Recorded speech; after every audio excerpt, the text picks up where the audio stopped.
Hello and welcome to our session for physical sciences, proudly brought to you by Pagama Research and Development in partnership with the Free State Department of Education. My name is Temba. Today we are focusing our attention onto the physical sciences with a special focus on chemical change, which is the broader knowledge area, grade 12s, and then the specifics that we're looking into is chemical equilibrium.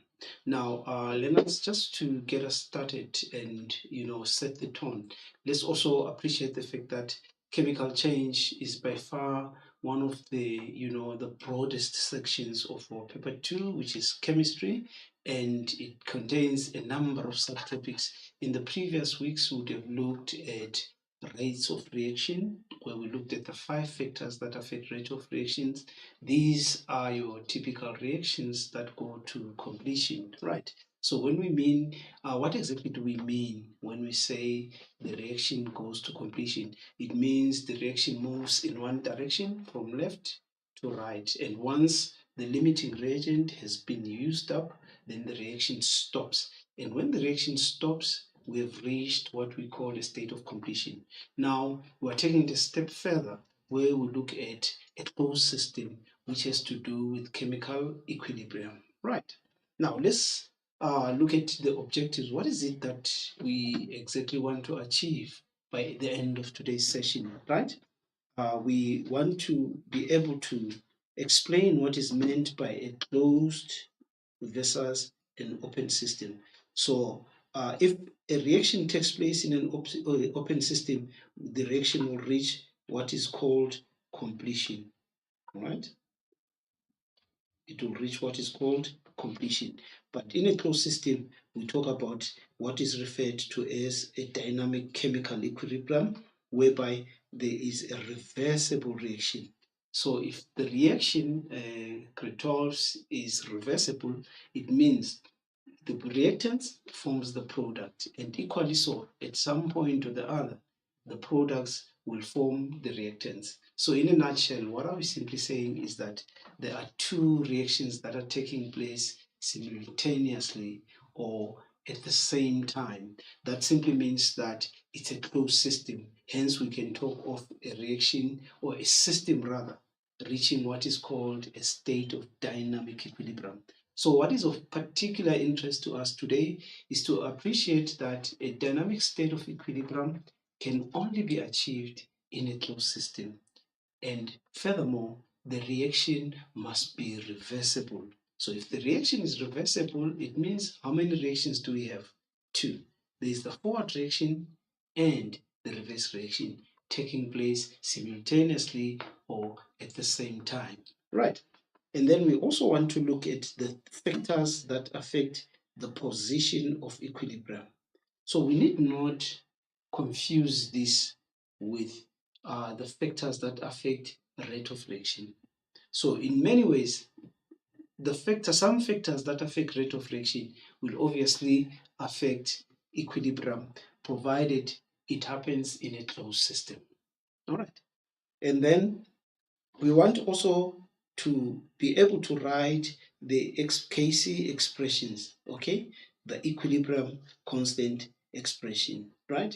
We must also be able to calculate or carry out calculations based on the KC value, okay, or any other related, quantity for that matter. It could be the concentration of the reactants at equilibrium initially or at the end of when we've actually reached the state of dynamic chemical equilibrium. Okay, and then we'll look into the Le Chatelier's principle or the principle of Le Chatelier, much as we looked at the collision theory when it came to reactions that go in one direction, reactions that are not reversible, right? And then we also want to use the Le Chatelier's principle to explain changes that happens in equilibria. So the term equilibria is essentially the plural for equilibrium. So if we talk of multiple systems that reach equilibrium, the descriptive word therefore becomes equilibria, right? Okay, now let's look at the examination guideline, right? The exam guide is we have consistently emphasized on this platform that the guide is essentially our checklist. When do we say we have actually covered the topic?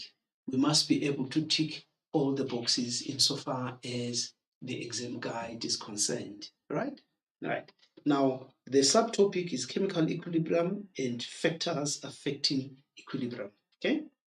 Explain what is meant by an open and closed system, right? So an open system continually interacts with its environment, while a closed system is isolated from its surrounding. So when we talk of an isolated system, we're saying that this system exists on its own without external interference. Okay? And for us to achieve a state of dynamic equilibrium, what needs to happen? We must have that, or we must be able to meet the precondition that it's a closed system. Okay. Now, a reversible reaction is a reaction. A reaction is reversible when the products can be converted to back to reactants and vice versa, right? And then the key term, chemical equilibrium. Sometimes we would refer to it as dynamic chemical equilibrium. We'll explain what the term dynamic actually means. But then the exam guide says it is a dynamic equilibrium when the rate of the forward reaction is equals to the rate of the reverse reaction. So when do we say that a closed system is in a state of dynamic equilibrium? The rate of the forward reaction must be equal to the rate of the reverse reaction. Mind you, we are not saying the forward reaction must be equal to the reverse reaction, because that statement is blank, because we're saying two reactions are equal. In what respect? In what way are they equal? So the key word or the emphasis therefore becomes rate. So what we're simply saying is that for a system to be described or to be said that it is in a state of equilibrium, the rate of the forward reaction must equal the rate of the reverse reaction. Right.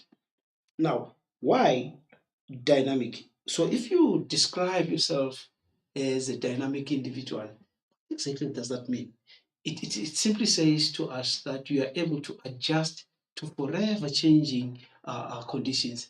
As such, life is one perfect example. If you're a dynamic individual, when there's stress or there's strain, you try to readjust to regain your balance and move forward forever and indefinitely, right? So that's why the two reactions, when they become equal with respect to rate, the two reactions do not stop, because this is a dynamic chemical equilibrium. Certainly more, hope it makes sense, right? And then list the factors that influence the position of equilibrium, okay? Now, in our previous slide, we said we want to list the three factors. So how many factors will actually disturb or affect equilibrium? There's three of them. And these three factors can be explained with respect to the Le Chatelier's principle. So it is taboo for us to use the word completion. Why exactly is that? Because this system is dynamic. For the mere fact that these two reactions, at some point or the other, they become equal with respect to rate, it doesn't necessarily or imply that the reactions will stop or cease to exist. They will continue at equal rates for as long as it's a closed system. Okay? All right, let's go back to the guide. And then the three factors are pressure. This only relates to gases. So if there are no gaseous substance in that system, therefore we cannot talk about pressure of gases, right? So this speaks to reactions which involves gases only. Okay, then there is concentration of aqueous solutions as well as temperature. And you remember very well that temperature is the measure of the average kinetic energy of particles of a substance. All right. Okay, so this temperature, not only does it affect equilibrium, it will also affect the value of the equilibrium constant, which is something that we'll discuss, because the next point or sub-theme speaks to constant, equilibrium constant. Okay, Number one, list the factors that influence the value of Kc. The only factor that influences the value of Kc is what? Is temperature. So in other words, a change in pressure will affect the position of the equilibrium or will disturb the equilibrium. Now let's try and break this down. What exactly do we mean when we say it disturbs the equilibrium? It means due to that disturbance or that change to any of those three conditions, the two reactions will no longer be occurring at equal rates. That's what it means. Okay? Now the system being dynamic in its nature, what does it do then? It tries to adjust it in its way, its form in such a way that it opposes the effect of the change, right? So only temperature will change the Kc value. A change in concentration, a change in the pressure of gases will disturb the equilibrium or the state of balance with respect to the rate of two reactions, but it won't affect the magnitude of the Kc value. The only change that will affect the Kc value is therefore the temperature of that system. Okay? Write down an expression for equilibrium constant. Okay, we'll look into that given an equation of reaction, right? So here, balancing is very important. Okay, balancing equation of reaction.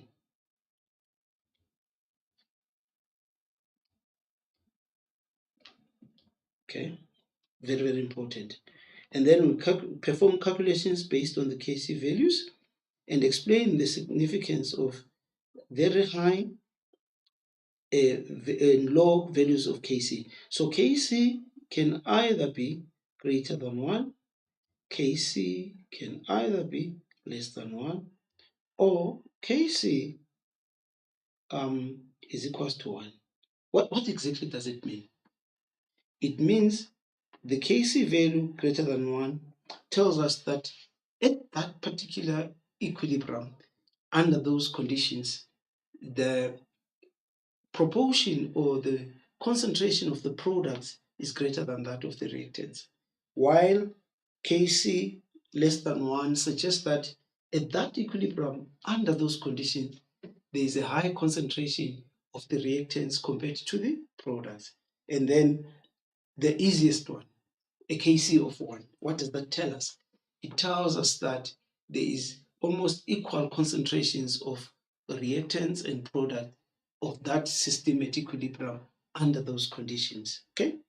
And then the last part that I want us to focus our attention on is the application of equilibrium principles. And there's only one equilibrium principle, which is the principle of the Chatelier or the Chatelier's principle. Okay? Now, not only should we be able to define what the principle says, but we must also be able to interpret and explain changes in equilibrium qualitatively. Qualitatively, we mean that if we change any one of the three conditions, what's going to happen to the position of the equilibrium? It will shift to the right, to the left. If it shifts to your right, it means the forward direction is favored. If it shifts to your left, the opposite is true. Now, what do we mean when we say a reaction is favored? We'll get into the detail of that discussion. It simply means that that reaction it takes place at a comparatively higher rate than the other one. Okay, so that's the exam guide. Now let's look at a typical open system and a typical closed system. So if a system is open, it means matter and energy can leave the system. So it's not isolated from its immediate environment. Okay? Now, a closed system, matter and energy cannot leave the system. Okay? And then for a closed system, a dynamic chemical equilibrium will form when the rate of the forward reaction and the rate of the reverse reaction are equal. So in other words, we're still speaking to the big idea. What exactly is this dynamic state of equilibrium? there are two reactions, it must be in a closed system. Those reactions must occur at exactly equal rates. All right. Okay, that's open and closed system. And then let's understand something here. Say, for argument's sake, we've got a reaction that takes place in a closed container, nitrogen plus 3 hydrogen gas equilibrium to give us 2 NH3. Now, what does this mean? This means not only does it mean a reversible reaction, it means equilibrium. Okay, so that symbol of the double arrow tells us that it is a state of dynamic equilibrium, which should be a closed system. That's number one. Okay, so the forward reaction in this case is this one of nitrogen plus hydrogen to give us what? Ammonia. Okay, and then the reverse reaction is ammonia decomposing to nitrogen and hydrogen gas, right? So these two reactions, they coexist or they occur at the same time, okay? And then now the broken line represents the forward reaction and the solid line represents the reverse reaction. So if we start with nitrogen and hydrogen, the rate of the reverse reaction will be zero initially. Have you ever thought of it? It will be zero because when we start with the chemical substances on our left of the equation, it means at the beginning there is none of any of the substances that is found on the right hand side. Okay? Then it means therefore as the concentration of the product increase, the rate of the reverse reaction will increase, while equally the rate of the forward reaction is decreasing. So at some point, let's call this T1. At some point T1, we achieve a state of dynamic equilibrium in that closed system. So what exactly do we mean when we say we have achieved a state of dynamic equilibrium for this closed system? We mean the rate of the forward reaction is equal to the rate of reverse reaction. And indeed, at time T1, the two reactions proceed at exactly equal rates.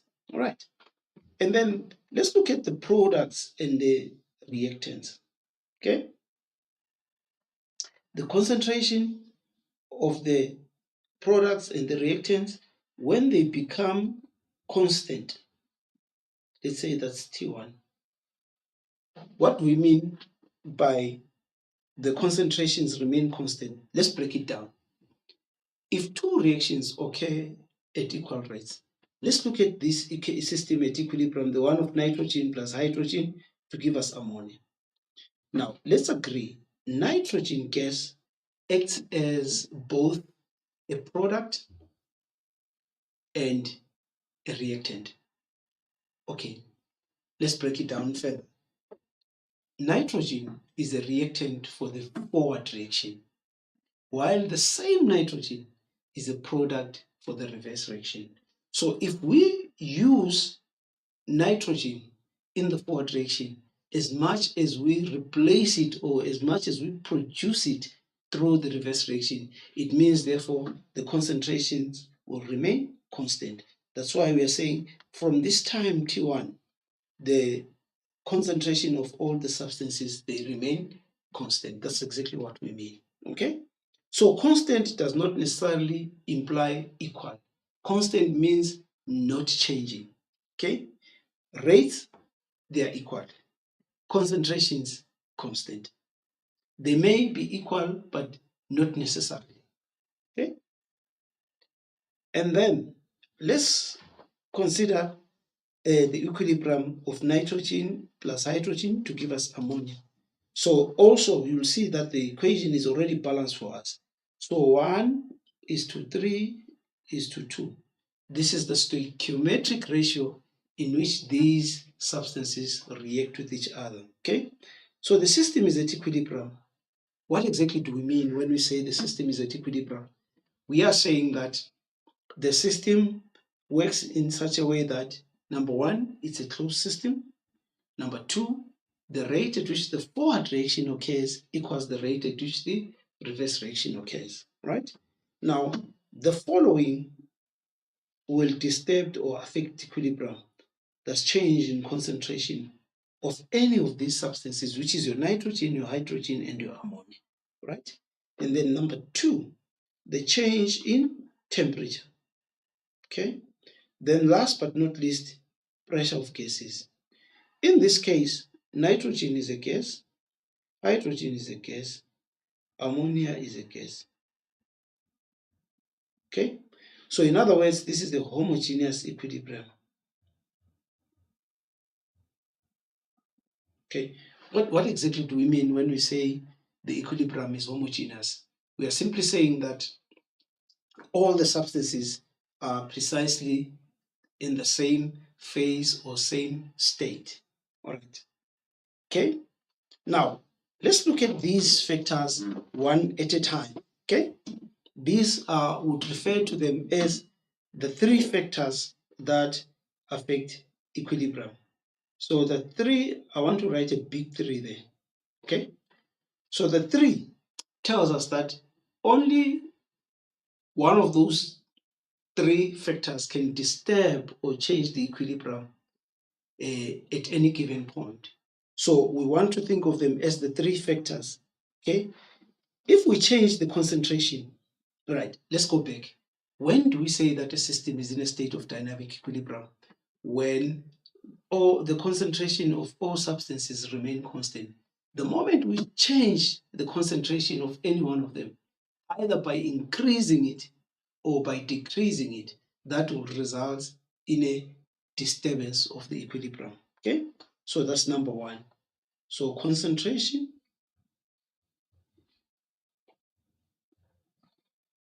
okay. Number two, any changes to what? To temperature. Now, the question that follows after that, how do we impose a change in temperature of a system at equilibrium? We either heat, then the temperature increases, or we cool, then the temperature drops, right? And then for gases only, a change in pressure will affect the equilibrium. So pressure of gas, all right? Okay. And then we also want to look at the principle of Le Chatelier.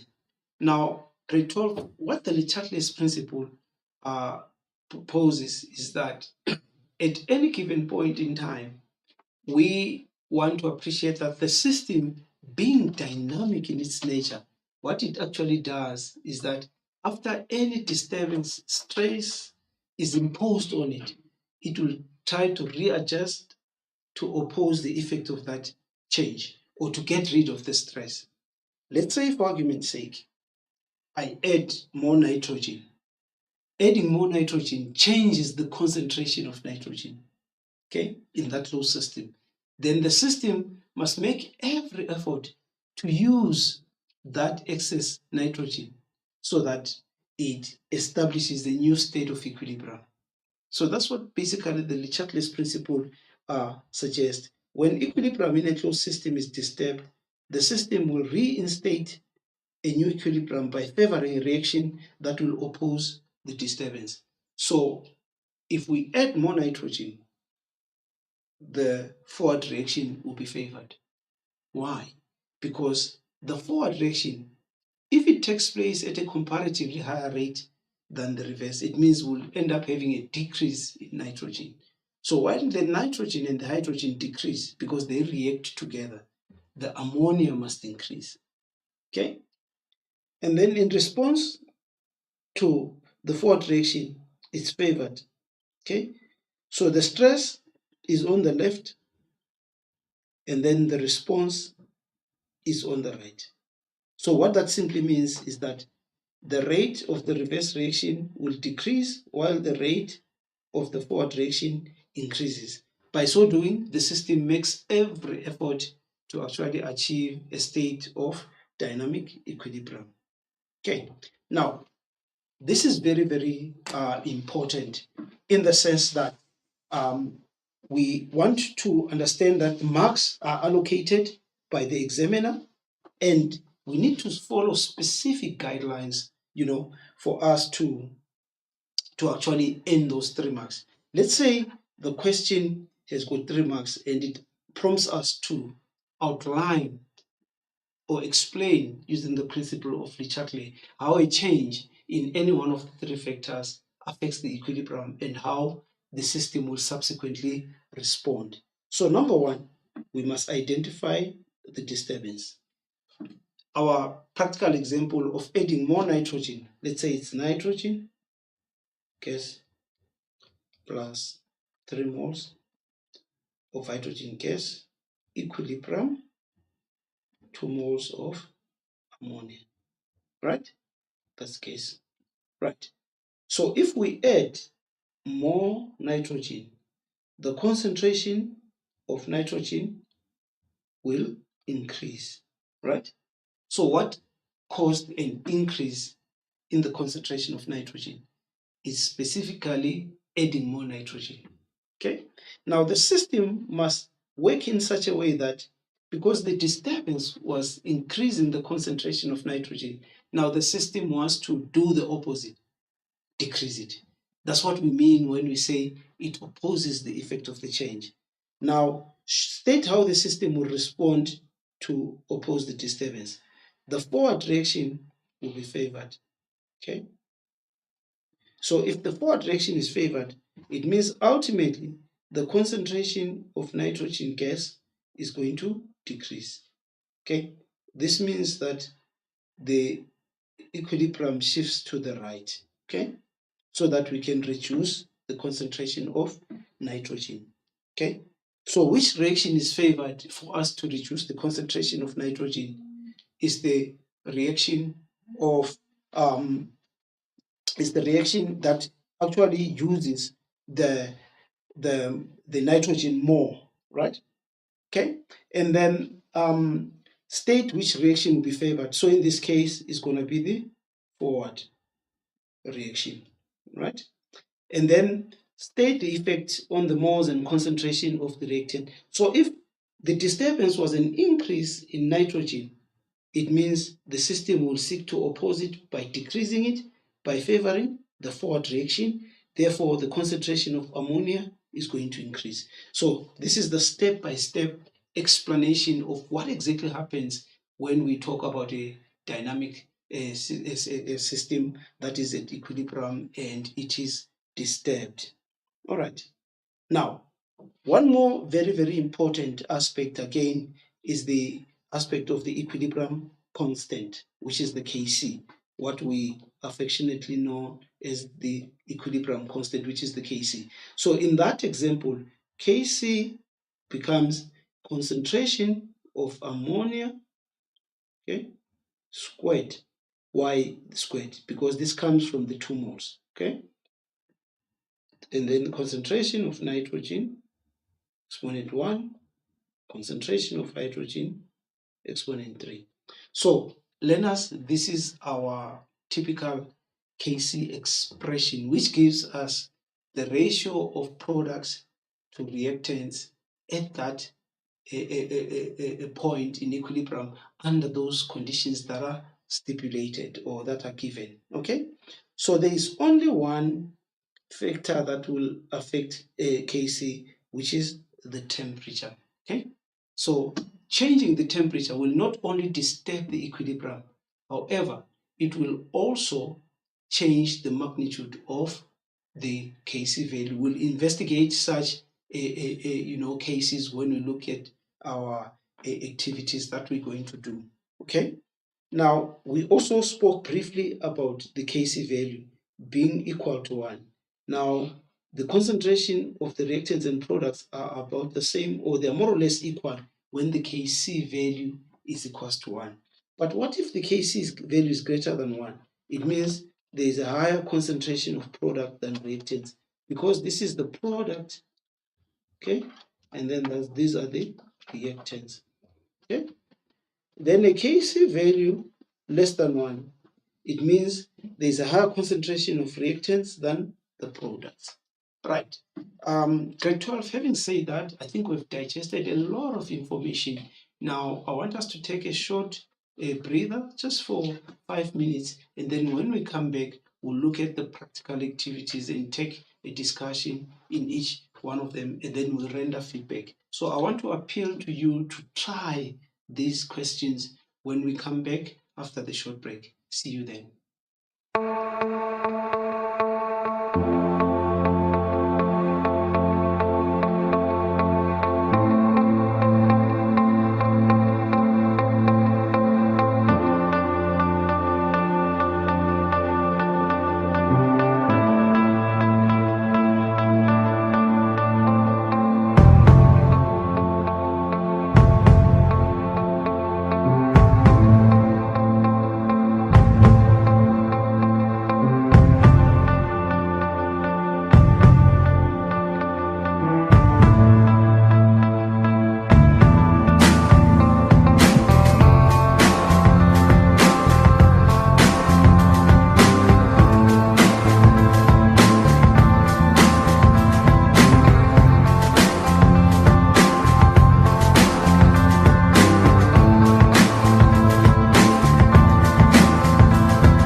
Welcome back, great host, to our live session brought to you by Parama Research and Development in partnership with the Free State Department of Education. So we're still on to our content based on the chemical equilibrium. So we've managed to look into what constitutes or what exactly is the difference between a closed system and an open system. We are now familiar with the Chatelier principle. We know what is the meaning of the term dynamic chemical equilibrium. We've also discussed how to use the Chatelier principle to actually explain what happens when any one of the three factors is changed, okay, and how exactly equilibrium will be affected. Right. Now, the multiple choice, as I always say, is one of those, very, very important skills. So your section A in the chemistry paper, which is paper 2, has got 20 multiple choice questions. As you are preparing for your June exam, the preparatory exam in September, and the one that matters the most, which is the final national senior certificate, you should be able to master the technique of responding to multiple choice questions. However, also what is equally important is to appreciate that the multiple choice, as much as options or possible answers are provided, they are not as straightforward as we make them out to be. Okay, and for you to score high marks, you need to sharpen your skills around how you actually attempt or respond to typical multiple choice questions. Right. So here it says a reaction reaches equilibrium in a closed container according to the following balanced equation. I think this looks all too familiar for us. Okay, we've seen this before. The reaction between nitrogen and hydrogen, or hydrogen and nitrogen, to give us ammonia, and then the enthalpy change for the forward reaction. It tells us that the forward reaction is what? Exothermic. Okay.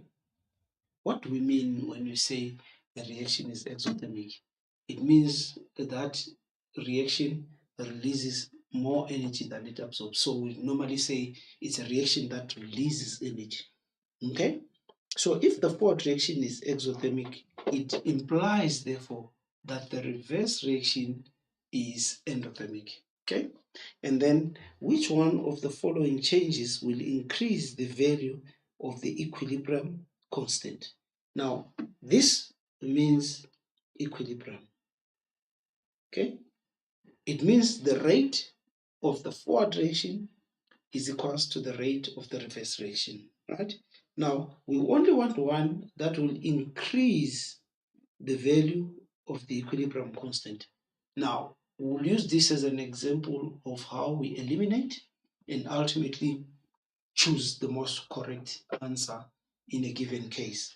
Now, there is only one factor that can uh, actually change the Kc value. Okay. Now the Kc value can only be changed by temperature, right? So temperature change is the one that will affect the magnitude of the Kc value. Okay. Now let's see, from the options that we are given here, we must look at an option that speaks to a change in temperature, something that has to do with temperature change. Otherwise, everything else does not affect equilibrium constant in terms of its magnitude. So if we remove ammonia, this speaks to concentration. So this is actually a decrease in concentration of ammonia. Okay.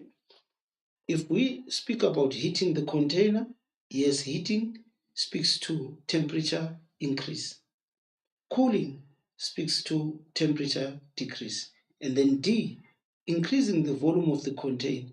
This volume of the container has to do with what? Pressure of gases. Right.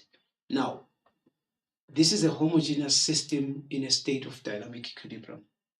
Changing pressure and concentration will not affect the magnitude of the Kc. However, it disturbs the equilibrium. When the new equilibrium is re-established, the Kc value calculated after that will be the same as the Kc value that we calculated before. So these ones, D is out, A is out.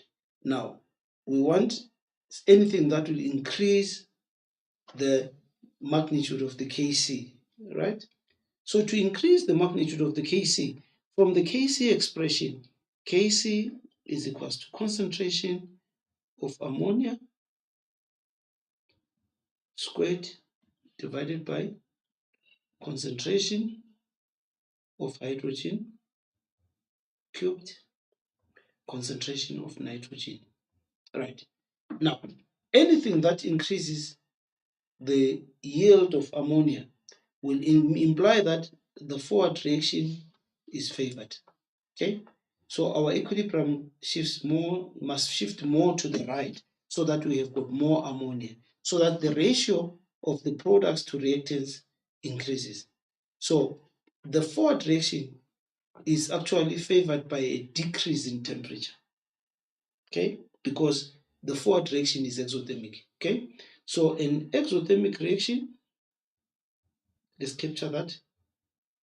An exothermic reaction, okay, is favored by a temperature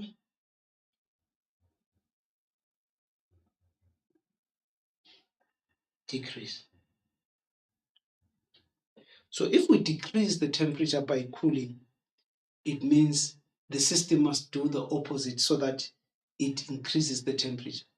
So the reaction that will increase the temperature is the reaction that releases energy, in this case, which is the exothermic. Now the opposite of this is true. It means an endothermic reaction is favored by a temperature increase.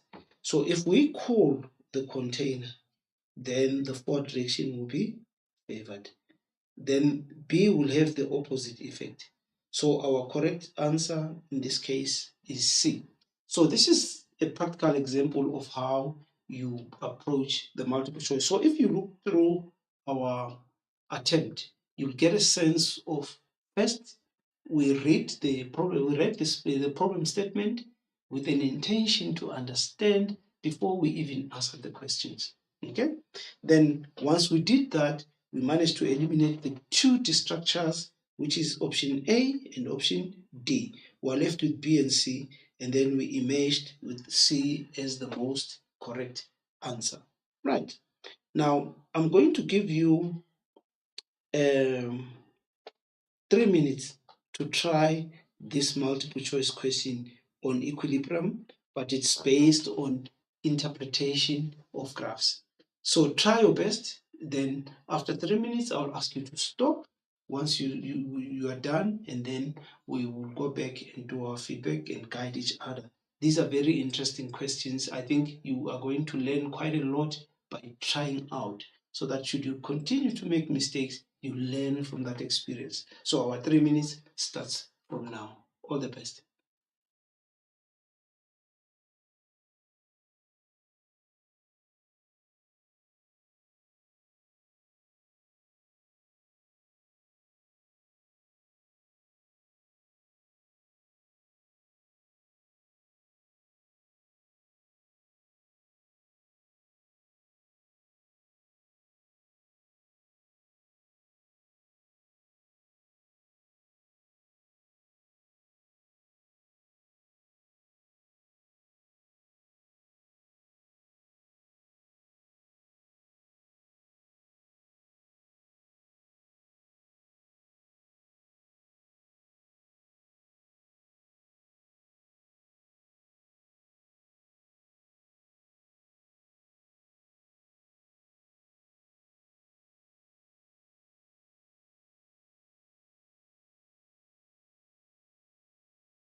Welcome back. May I ask you to stop so that we can reflect on the attempts that we've just made.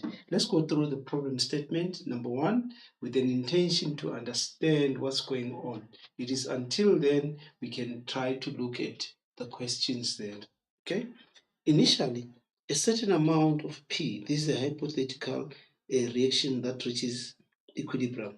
So we've got a certain amount of P that was placed in an empty container. So when P was placed in the container, it was just P. Now P decomposes or changes or reacts to form Q, 2 moles of Q. So P becomes our reactant for the forward reaction. Q becomes our product for the forward reaction.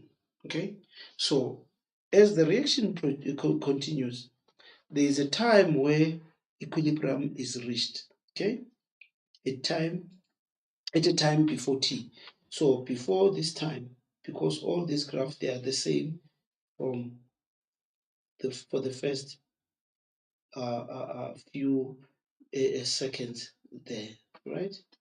So between x and t, okay, the system is in a state of dynamic equilibrium. What do we mean by that? We are saying that between x and t, for all these graphs, between x and t, the rate of the forward direction is equal to the rate of reverse direction, which is that case. I'm going to put a red line, going to put another red line, and so on. Okay. So between that time, the rate of the forward direction is equal to the rate of the reverse direction. And then at time t, the temperature is increased. Ghana, how do we increase temperature? We heat. You don't increase temperature. You heat and then the temperature increases. Okay? You cool and then the temperature decreases. Right? So practically what you do is to heat so that the temperature increases. Now, temperature is the measure of the average kinetic energy of particles of a substance, right? So if we heat any reaction, the average kinetic energy of those particles they will increase. Therefore, we will have a high number of particles with sufficient kinetic energy, and then there will be high frequency of effective collisions, meaning that the rate of reaction will increase. So for any reaction in nature, an increase in temperature will increase the rate of reaction, right? Now, I want you to realize that both reactions increase, right, when temperature increases. But the one that's going to increase more is the one that uses more energy than it releases. In this case, is the endothermic reaction. So the endothermic reaction, okay,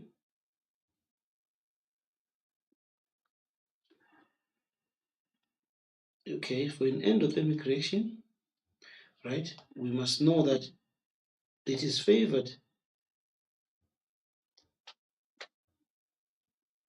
by an increase in temperature.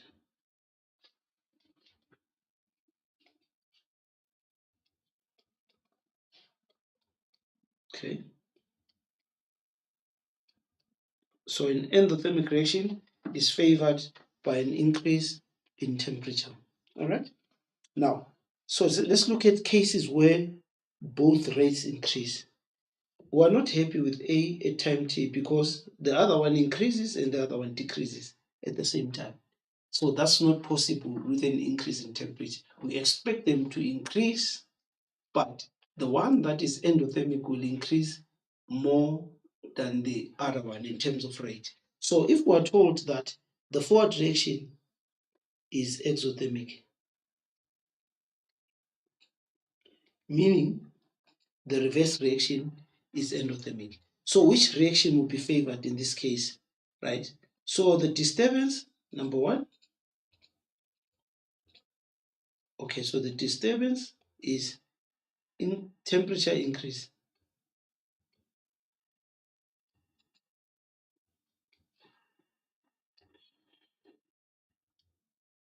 That's number one. Number two, both reaction rates are going to increase, right? which reaction is going to be favored? In this case, the endothermic. So reverse reaction, okay, is favored. And then what do we mean when we say the reverse reaction is favored?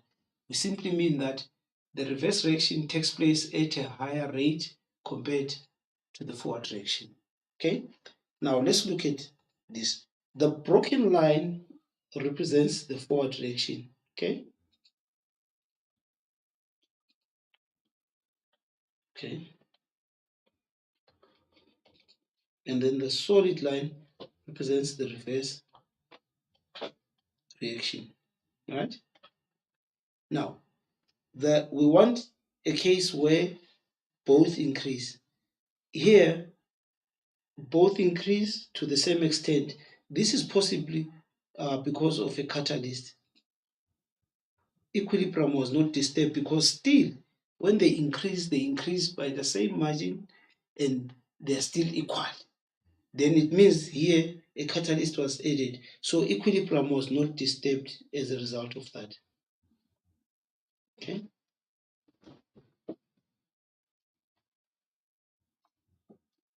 So the equilibrium was not disturbed.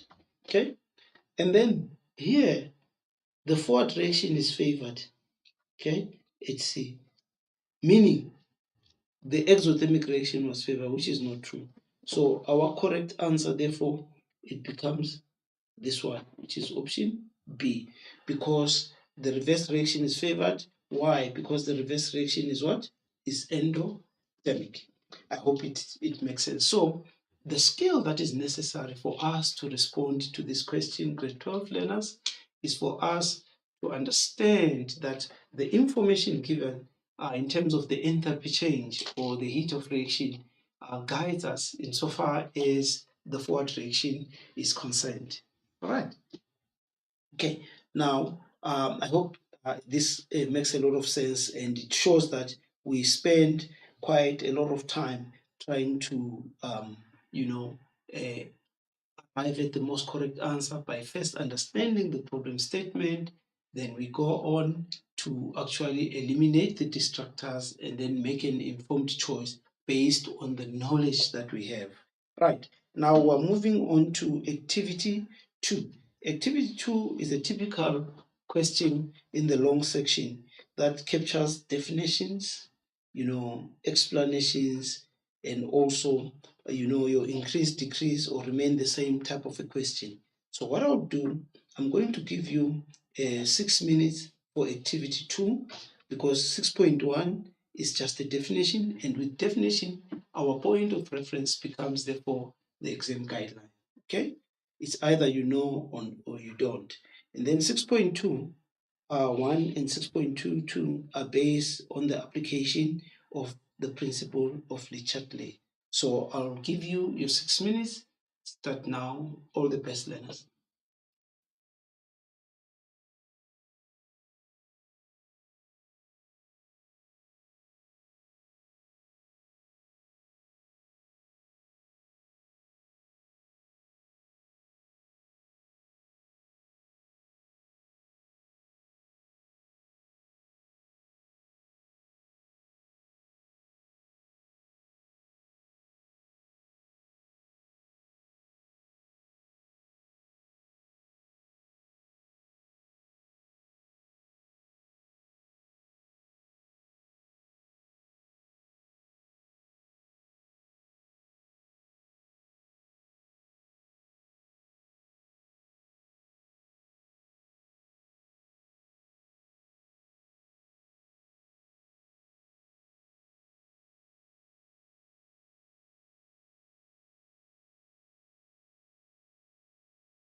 Welcome back, learners, grade 12, matriculants 2024. This it goes without saying, guys. The other thing that we also want to address here is your time management skills. In other words, we are saying that given a certain number of marks, you must use some reasonably given time to be able to attend to all the questions. Okay. Now, hydrogen gas reacts with sulfur powder, solid, according to the following balanced equation. And then we've got our equilibrium there. And then we're told that the forward direction, its enthalpy is negative. It tells us that the forward direction is what? Exothermic. All right. And then the system reaches equilibrium at what temperature? 90 degrees Celsius. Define the term a chemical equilibrium. So what do we mean when we talk about a system at equilibrium? It is when in a closed system, okay, in a closed system, okay, the rate of forward direction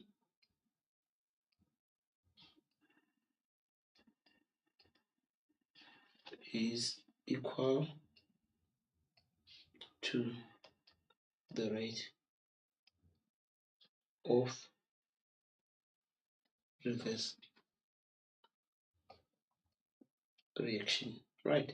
So now we are not saying the forward direction is equal to the reverse reaction, because as I've alluded earlier, we agreed that the statement in itself, it is empty, because when you equate two quantities, it should be with respect to the fact that they are first, number one, we're talking about the same dimension in this case, which is rate of reaction. So the rate of the forward reaction must equal to the rate of the reverse reaction. So the examiner is looking for the keywords: forward direction, reverse reaction, equal rates. So that's key. Whichever way you choose to structure it, you have captured the keywords in that case, and then you are able to therefore, get the 2 marks, and it's either 2 marks or zero. Okay, so it's either 2 marks or zero. Okay, and then how will each of the following changes affect the number of moles of hydrogen sulfide at equilibrium? Okay, so we're particularly interested in the number of moles of hydrogen sulfide. Now, if for example, if I can deviate a little bit, the Kc expression for this one is equals to concentration of hydrogen sulfide exponent 1, K, divided by concentration of hydrogen exponent 1. We are not including the pure solid or pure liquids, because no matter how much we have them, their concentration becomes the same. It doesn't change. So it's like if you have a block of sulfur, its concentration will be the same, even if you had it in a teaspoon. It means it doesn't matter the quantity of how much of sample of that substance you have. It says when it's a pure solid or a pure liquid, we give it a concentration of 1. So changing the amount of a solid reactant or product does not affect the concentration. And the C in the Kc speaks to the constant concentration as a result of the two rates of reaction being equal. Okay? So how will each of the following affect the number of moles of hydrogen sulfide gas at equilibrium? We are going to choose increase, decrease, or remain the same. If we add more sulfur, what's going to happen? Because sulfur is a pure solid, changing the amount of sulfur does not affect the concentration of sulfur. So in other words, the concentration of sulfur before, during, and after equilibrium, the concentration of sulfur remains constant. So adding more sulfur does not affect the equilibrium. okay? Because this one will remain the same, okay? This will remain the same. Okay, what about an increase in temperature, right? If we increase temperature through heating, what's going to happen to the system? Number one, this is the disturbance, increase in what? Temperature. Okay, so if we increase the temperature, the system will try to adjust and operate in such a way that it opposes or it cancels out the effect of the change. What do we mean by that, learners? It means the reaction that will be favored, okay, is the reverse reaction.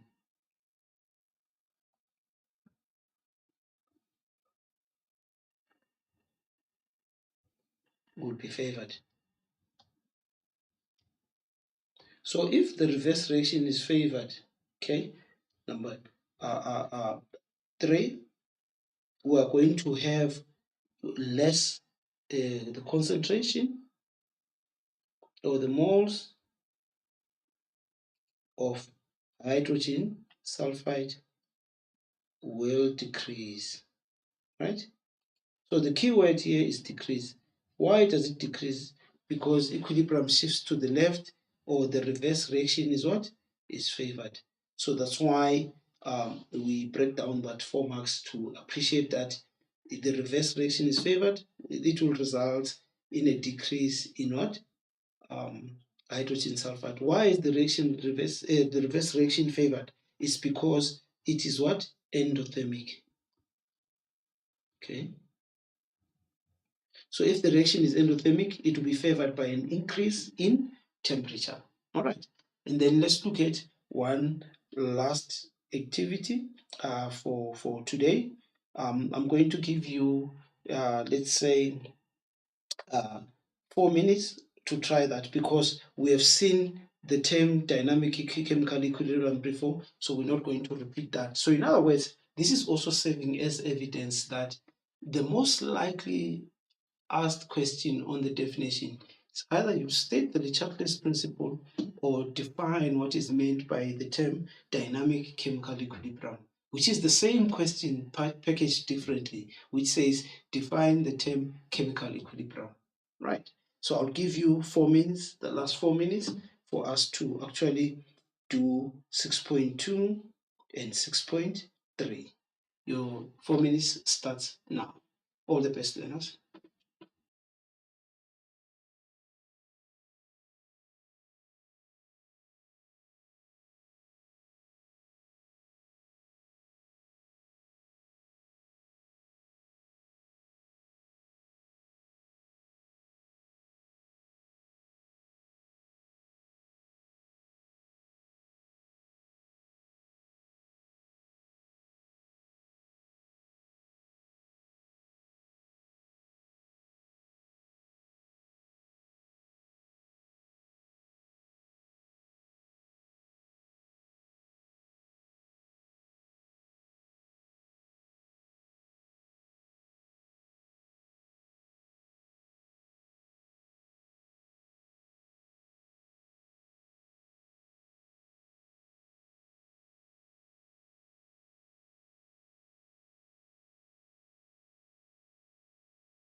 Welcome back, grade 12. Let's do a quick feedback and just try to guide each other insofar as this question is concerned.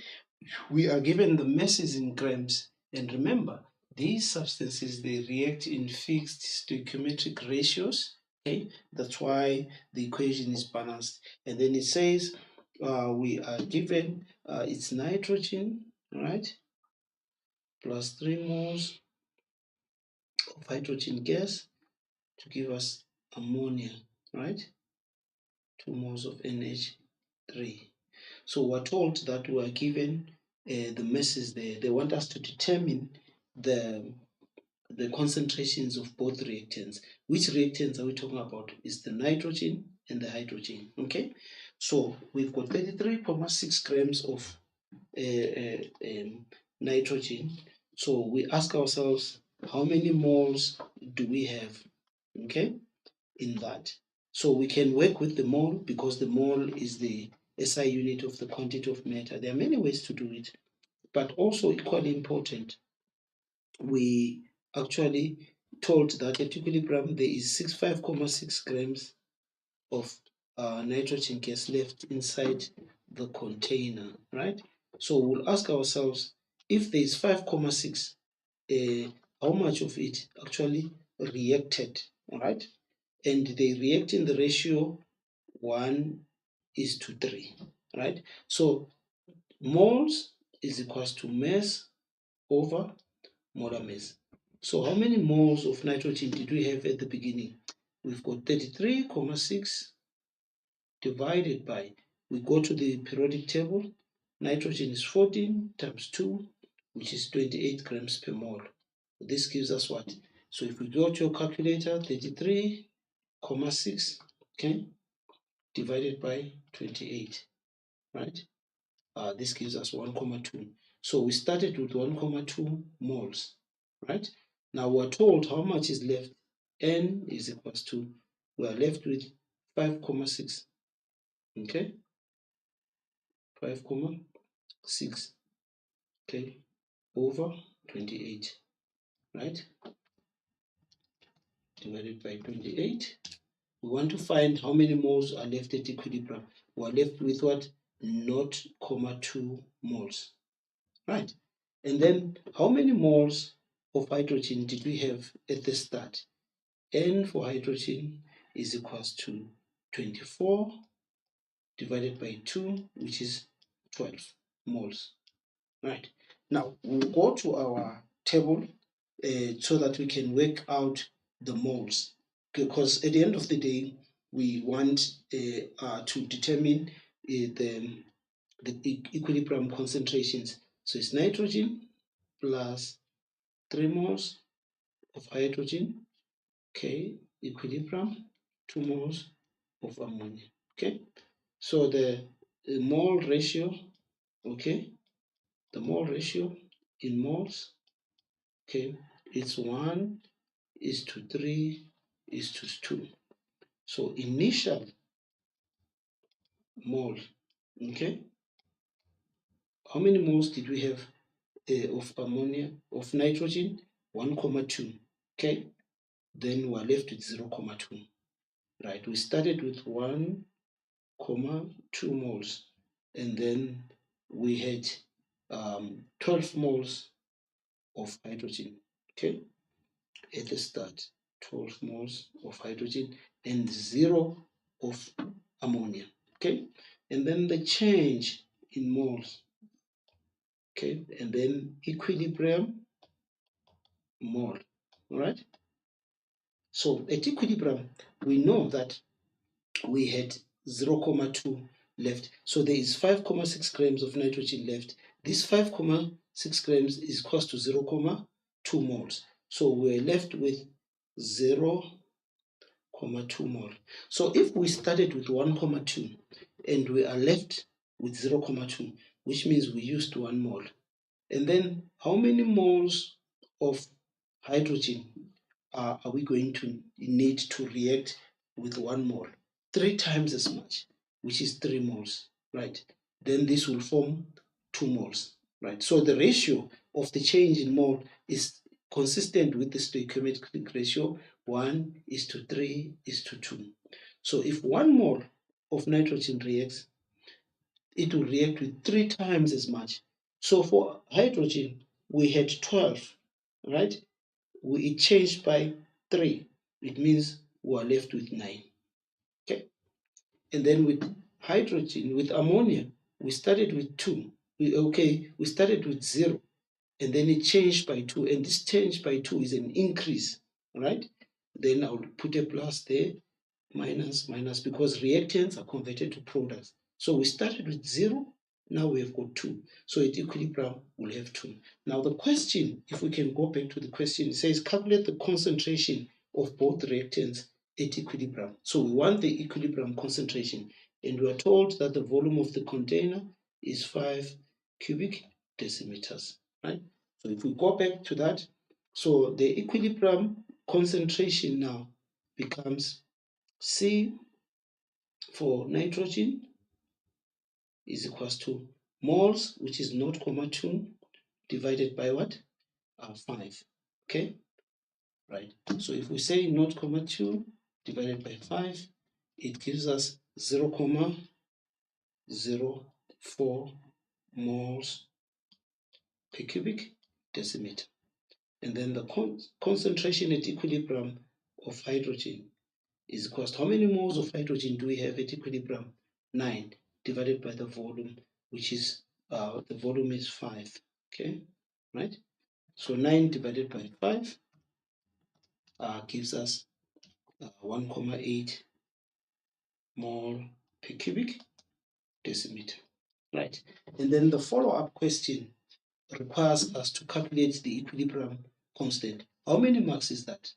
The Kc expression is equals to concentration of ammonia, right, squared divided by concentration of nitrogen multiplied by concentration of hydrogen exponent 3.